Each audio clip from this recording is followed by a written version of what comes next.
Hi అండి. ఈరోజైతే పచ్చి పెసలు బిర్యానీని ఏ విధంగా ప్రిపేర్ చేయాలో మీకు చూపిస్తున్నానండి. టేస్ట్ అయితే చాలా బాగుంటుంది, చాలా హెల్దీ.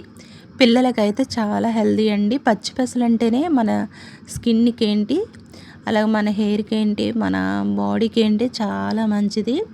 దాన్ని ఏ విధంగా ప్రిపేర్ చేయాలో మీకు అయితే చూపిస్తున్నాను. ముందుగా అయితే కుక్కర్ పెట్టేసుకుని దాంట్లో 2 టేబుల్ స్పూన్ల వరకు ఆయిల్ కానీ నెయ్యి కానీ వేసేసి కొంచెం వేగిన తర్వాత దీంట్లో 1 టేబుల్ స్పూన్ జీలకర్ర వేసి ఒక పెద్ద ఆనియన్ తీసుకుని ఈ విధంగా ముక్కల కింద కట్ చేసేసుకుని 2 పచ్చిమిరపకాయలు కూడా చీలుకుని వేసేసుకోవాలి. ఒకసారి గరిటెతో ఫ్రై చేసేసుకున్న తర్వాత దీంట్లోనే బిర్యానీ ఐటమ్స్ ఉంటాయి కదా, వాటిని అయితే వేసేసుకోవాలి. 2 చొప్పున అవన్నీ వేసేసుకుని మరొకసారి గరిటెతో కలిపిన తర్వాత దాంట్లోంచి అరోమా అనేది రిలీజ్ అవుతుందండి. ఇలా అయిన తర్వాత ఒక గుప్పెడు వరకు పుదీనా ఆకులను వేసుకోవాలి. 1 టేబుల్ స్పూన్ అల్లం వెల్లుల్లి పేస్ట్ని కూడా వేసేసుకోవాలి. మరొకసారి గరిటెతో కలిపేసుకోండి. కలిపేసుకున్న తర్వాత ముందుగా నానబెట్టుకున్న పచ్చి పెసలు 1 కప్పు వరకు తీసుకున్నానండి. ఆ పచ్చి పెసలు నానబెట్టుకున్నాను ఒక అరగంట క్రితం.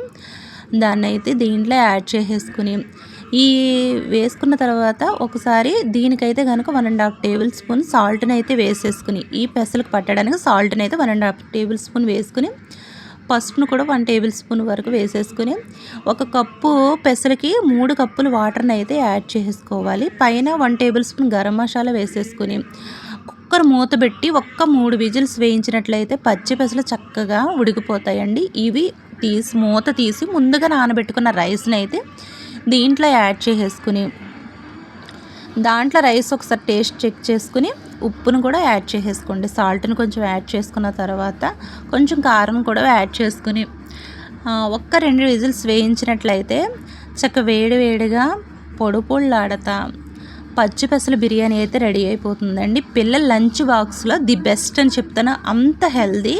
ఒక్కసారి ఈ విధంగా ట్రై చేయండి. మీకు ఏ విధంగా వచ్చిందో నాకైతే కామెంట్ చేయండి. మీలో ఎవరైనా మన ఛానల్ కొత్తగా చూస్తున్నట్లయితే సబ్స్క్రైబ్ చేయండి. Thank you for watching.